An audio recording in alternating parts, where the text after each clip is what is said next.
Creative Moment, Season 8, Episode 3. We are 83 episodes into this puppy, and we're still the same hosts, Dante and Jamie Bullhauer, the dynamic father and son duo, and we're here to bring you today just another episode of the podcast. So let's dive right into it. Not bad. Okay. Today, The tab was way down on that one. Oh my. that's fair. Yeah. And with guy nails, it's not always easy.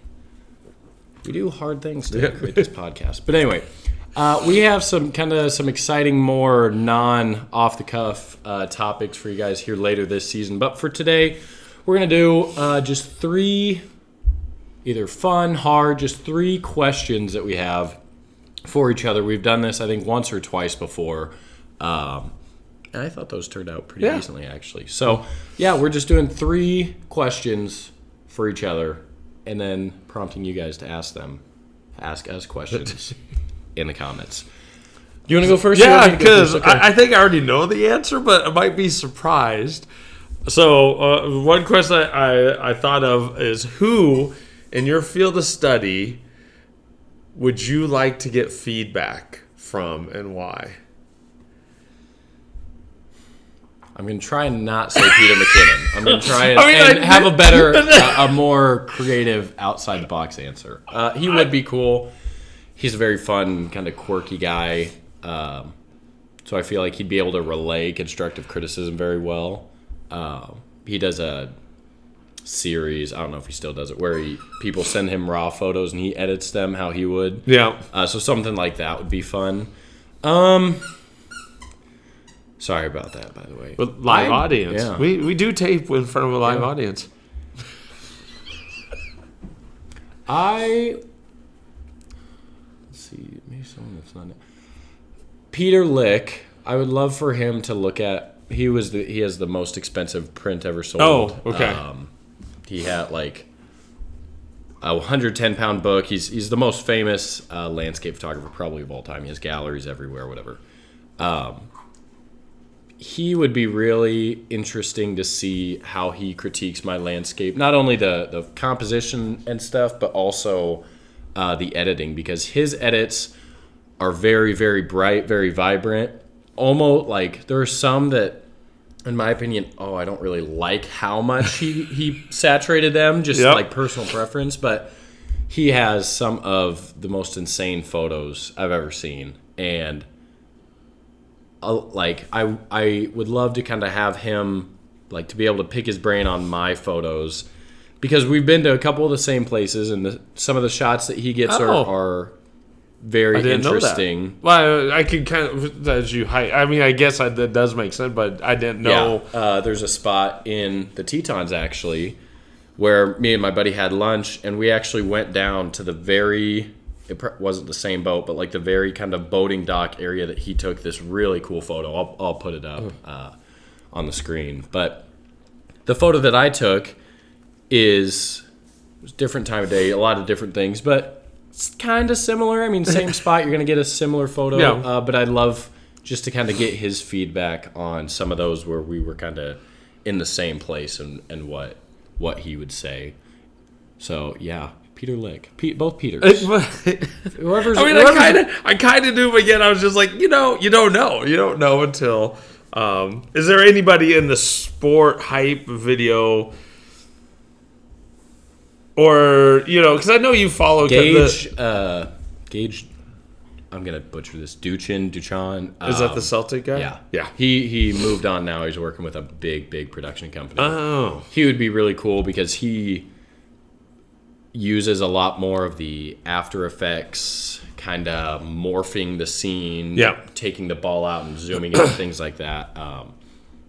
He would definitely, and he's 2 years younger than me, so that would be interesting. You had your chance to move to Minnesota. I know. It's all right. I know. Okay. Whatever. All right. It was just funny when I clicked on his name when I first saw the video. He's 20? Okay, that's cool. But yeah, him or Peter Lick, probably. Okay, this one might... I don't know how this answer's going to be. But you played the Atari when you were a kid, right? Yes, I did. Played it in your closet. Not to date him. The Atari's coming back, by the way. I know. I kind of saw a couple. They still don't have some of the really cool games like Empire Strikes Back. Yeah. Oh my god. Do you think that whether like something unrelated, such as like video games, helped spark your kind of creative passion? Like, did you like we've kind of talked about non-creative things that you can draw creativity from, whatever.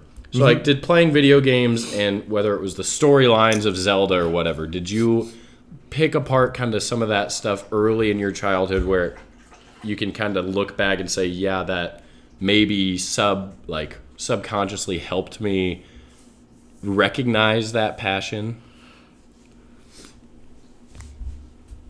My first instinct is, to a degree, that the early video games, and even though they were groundbreaking at that time. And like, I know kids play now. I used to play Pac-Man, and like Centipede was like my favorite game. It was my favorite game. On the Atari, it wasn't as easy unless you got the accessory with the roll ball, because that's how you did Centipede at the arcade. Oh yeah, and you and then like Empire Strikes Back on the Atari was like one of my favorite games, but because at that time the graphics and stuff and the cool story, you still really kind of have to be imaginative in the gameplay a little bit, like. Like Minecraft, kind of? No, just because the pixels were... put yourself into the... Yeah, you had to... And now, because of graphics and the cutscenes and all that, it's like you don't have to think creatively as you play, really, anymore.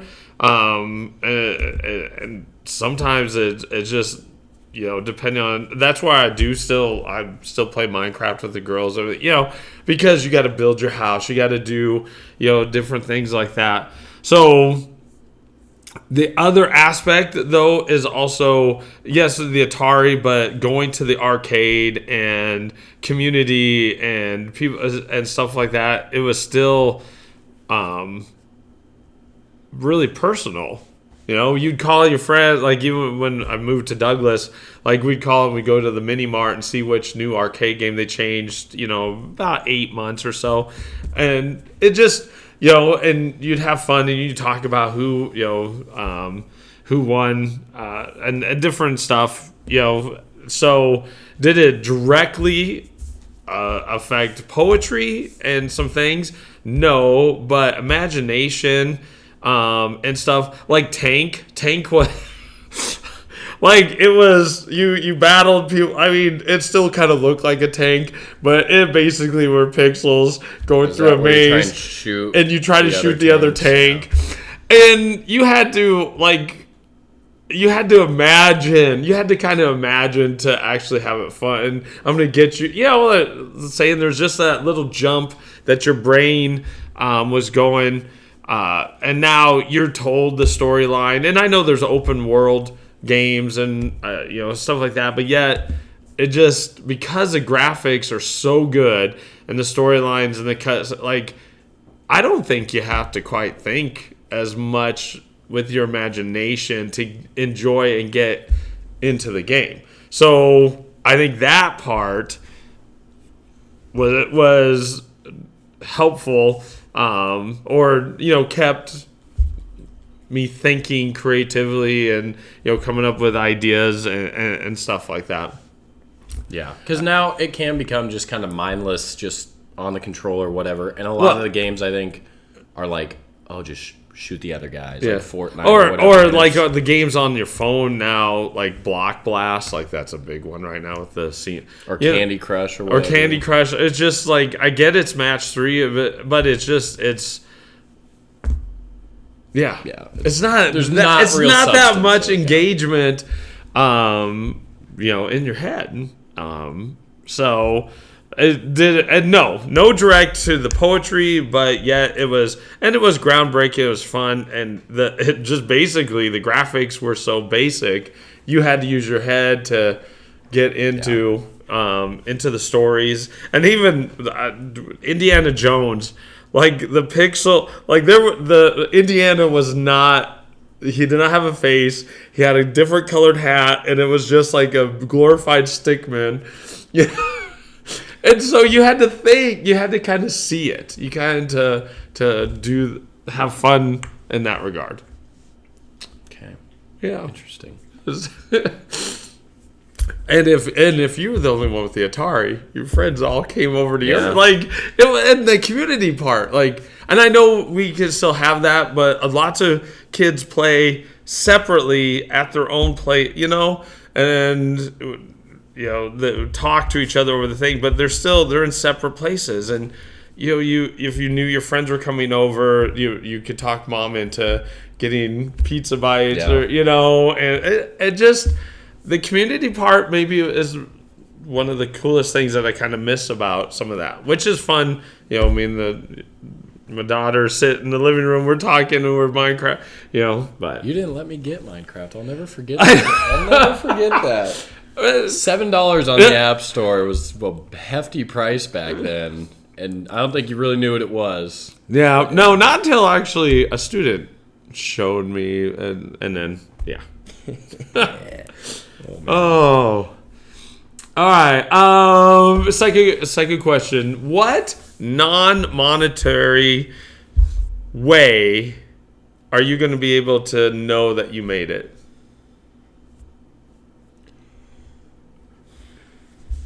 It's a loaded question. Yeah, it is.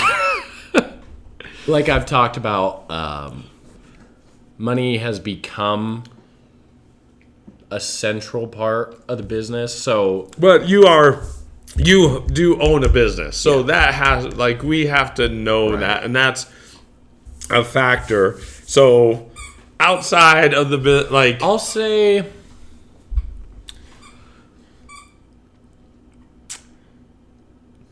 like I it's not directly related to money, but like I talked about, my favorite photos are my landscape photos, and I now have them up in 2 places in Hastings. And even if I didn't put a price on them, that is a really cool moment to, like, instead of just the comment on Instagram, great photos, like, these people want my photos to be shown in their shop, in their restaurant. Like, that's kind of an I made it moment.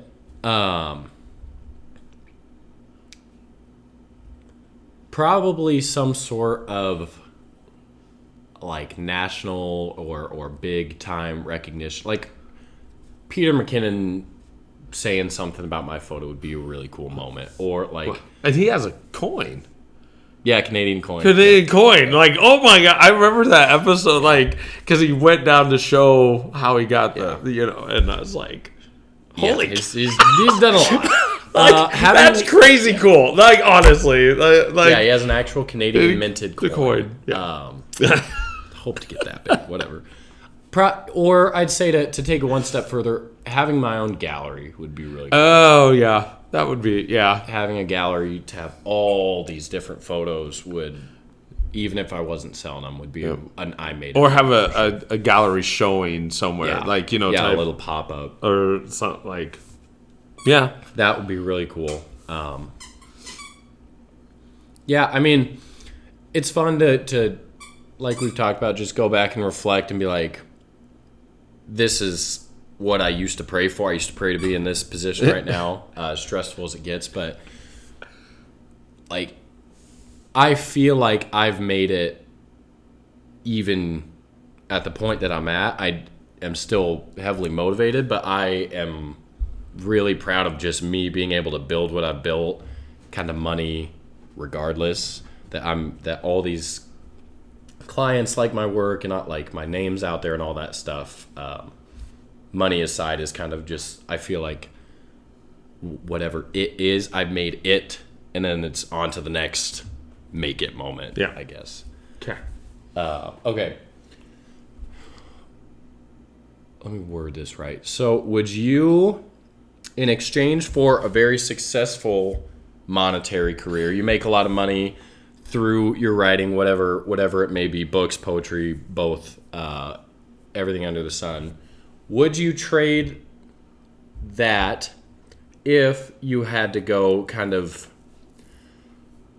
anonymously under, like, I don't even know if this is a thing, but like a publishing agency, so it just says published by either like anonymous, or like you wouldn't get the recognition of being the New York Times best-selling author. Your work would, but nobody would really know you as that's the guy that wrote this awesome book. Right. Oh my chicken.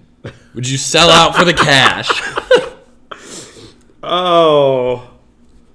Well, in today's day and age, that people would find out, maybe. I know. They'd be like, hey, who's this guy? Because it was kind of, at that time, Stephen King under Richard Bachman books. Oh, yeah. Some stuff.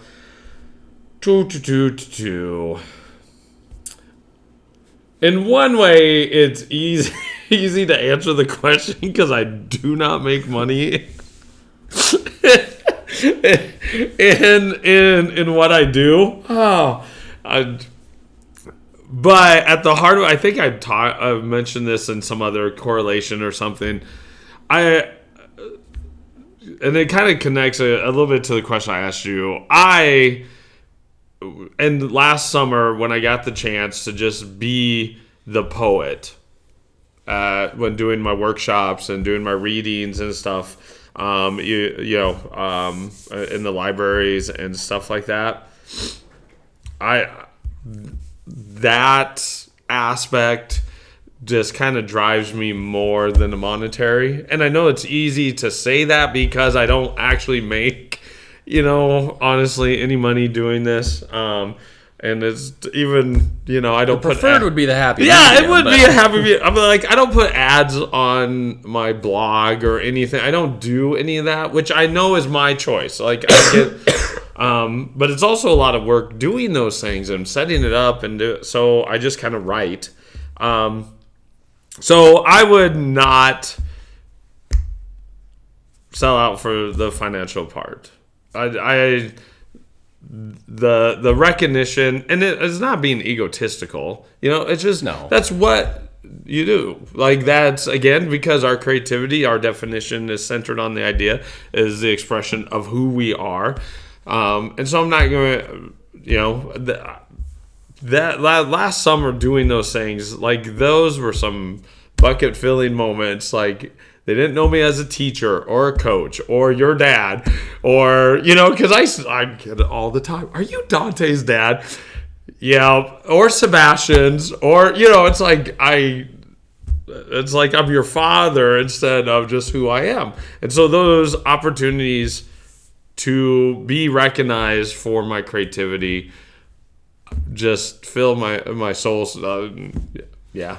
Well, not apples to apples, but like the long-standing clients that I have like an actual kind of friendship with, that I like talk to about more than just client work, I will not charge them as much because like of that fulfillment. They're always very supportive of me and my work, and that means more than money. Now, I still invoice, so I'm not I don't do it for free, but kind of along that same vein, I'll sacrifice some of that just because I appreciate his public and private fulfillment and stuff like that.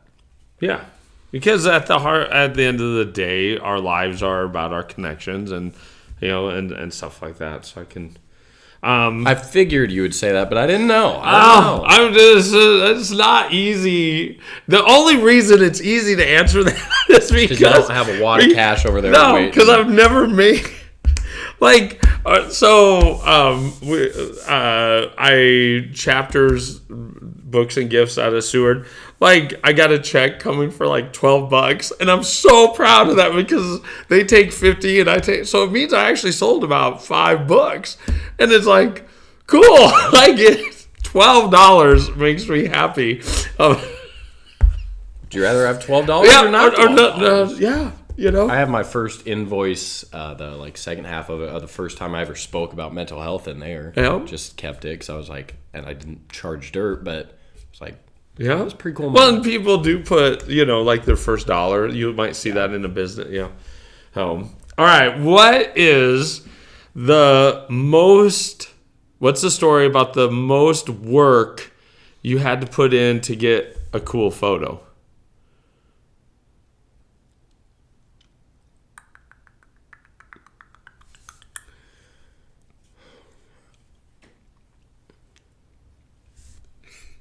There's quite a few times where I've had to do some odd things.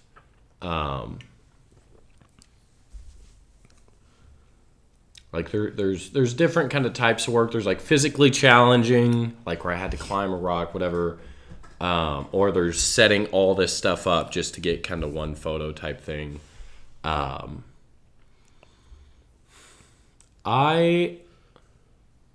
can maybe give an example of both. So physically challenging, that day trip thing that I took to Colorado. That hike went up to like 3 kind of alpine lakes. And in the middle of it, there's like this, you know how when you walk on trails, there's little offshoots to like tiny lookouts that aren't necessarily the trail, but enough people have walked it that you can kind of see it. There was one that led up to this rock, and I was like, I could barely see like a couple mountain peaks. I'm like, oh, it'd be cool to get like a higher up view. And then there was this boulder that I kind of had to like scramble up to even get on top of that, and then get like kind of walk across the top of this boulder. And I was kind of freaking out because like I was just woo, and it was snowing at the time, a little slick, whatever. But it took me about 25 minutes to like scramble up and like just basically get up to the boulder. Getting down, I took a couple just risky jumps. I was down like 5 seconds. I was like, screw it. If we break an ankle, we break an ankle. So that was dumb. But getting up there, and I got a really cool photo of the fog just coming over the mountains. And you can like kind of barely see the peaks. So that was probably the most physically challenging. The slot canyons are photos are physically challenging, but I had a tour guide there, so I mean. Yeah. But in terms of like setting a bunch of stuff up, doing all that, I'd probably say it's not even one of the best photos I've ever had. But when Bubbler released their watermelon one, I went and bought a bunch of watermelons and limes, cut all those up, got like the white backdrop ready, and then I was shooting it basically like this way. So the Bubbler is like right here, just setting up all the fruits so that it would lead like the leading lines and everything. Just kind of look how I wanted it to look. Took about an hour and a half just to use one photo. And I'm like, wow. And I don't even like watermelons. So I'm like, I just bought 4 watermelons for like no reason for one photo. And it's a cool photo, but it's not like great. Though probably those two. I mean, the water dropping ones that Mom took us out to the elementary to shoot. Oh, yes, I remember that. That was a little fun. Yeah. I would do those way better now, but it took, filling the water, getting the tripod, getting the lighting situation, that took quite a while. But yeah, probably those two.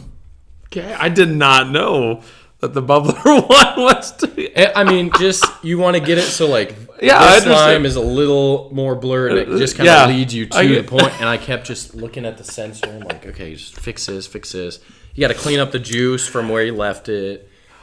It was, It's one of those examples. Again, the finished product, people don't understand. Whatever it is, sports, like a 5-second animation takes me on average 30 to 40 minutes for 5 seconds. Yep. Yeah. I am learning some stuff today. Yeah.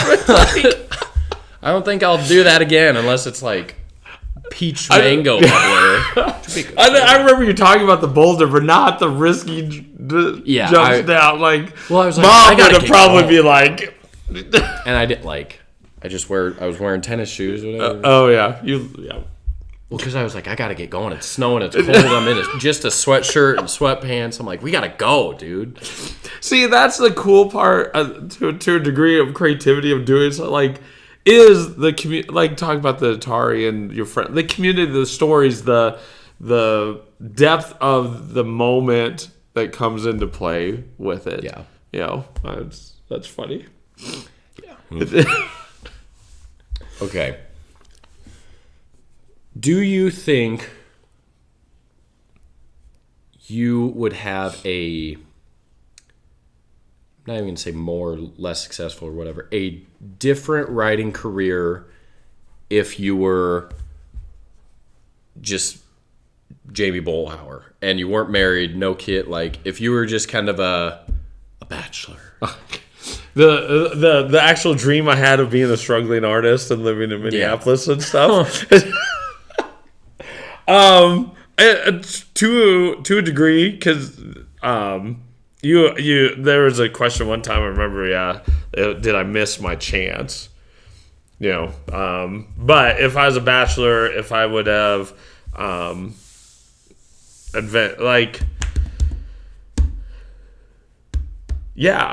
I even now, I think if we lived in Lincoln or Omaha, I would have more opportunities. And just because I could get to the poetry slams by the Nebraska Writing Collective, I could do those things. And I don't think like being a dad or being married or stuff like that is the reason that I don't have, because being a dad and being a father and doing stuff is a deeper why than even my writing. And so we won't get more into, but that's, to be honest, that goal was a grander goal than being a writer. And but if I did have the idea, I mean, my long-term goal was to go live in a big city. That's where I was headed, and stuff. And so those environments just lend themselves to more connection, more community, more, it's nothing against any of my colleagues or any, but I don't have a strong community here who gets poetry and does, connects like I do online. I do, a little bit of the network outside of Hastings. Like I have a few people in Link, so I don't know what it might have been though, because as you look back on it, like I was just thinking about the sequel to Under the Lights, about getting back into that, but I would never have written that book if I wouldn't had my chance to be a head coach at Pawnee City. You know what I'm saying? Like, so that's where the creativity expression is who we are. And just like somebody read and reviewed that, like it was just a couple months ago, but that's been out since 2016, and they actually wrote a small and that's the cool part about art, about create, like, wow, somebody just picked that. I don't know why, don't know with the story behind how they got that book, but they reviewed it and left it. It's like crazy. It's just cool. So it would be different, but I don't know if it would be better. I'm not sure it would be better. Hear that, Lynette? Yeah, I mean, like, different experiences breed different results. I think if I was born in Lincoln or born in Pawnee City or lived there, I think it would be different. But I think I said this on the last episode maybe, but I've started to just kind of subscribe to the fact that like your decisions are not right or wrong; they're just decisions, and they just lead to the next decision. Yeah. And so, like, as I've thought about in the past year or two moving and what that looks like, I'm like, would it be better or worse? There's pros and cons everywhere. I mean, there's pros and cons with every decision. I'm like, I don't know if I would ever be able to definitively say if I moved down to, like, Florida, for example, there would be more opportunities than, like, Hastings, but would I like it more? Would I miss kind of the, not aloneness, but the small town feel of Nebraska? Like, I don't know if you could ever definitively say, yeah, this is better because of this big life change or this big difference in my life. I don't know. I think and for, you would have different landscape, like you would have different opportunities. It'd be a way longer. I'd have to fly to Yellowstone instead, Yeah. or like those types of things. I'd have to fly to Denver to go see the Rocky Mountains instead of a 6-hour drive. I wouldn't have any. Now I guess you would have snow in Florida photos, but Yeah, but not good. Yeah. Right, yeah. Yeah, I think it would be different. I don't know if it would be better or where. I mean, Yeah, it is. It's one small. Sometimes there are right and wrong choices. Like there's big. There is, and it can. But in the overall scheme, if you are centered on and your creativity and stuff, and we talk about how it's a time capsule of, where you live is not going to really change who you are and what you're doing. And any state you move to, can you make hype videos? Yeah. Is there different landscapes? Yep. It's just that part of the everyday aspect to where our creativity interacts with our everyday is an interesting component. That's that aspect of being a head coach, getting to be a head coach my second year in education.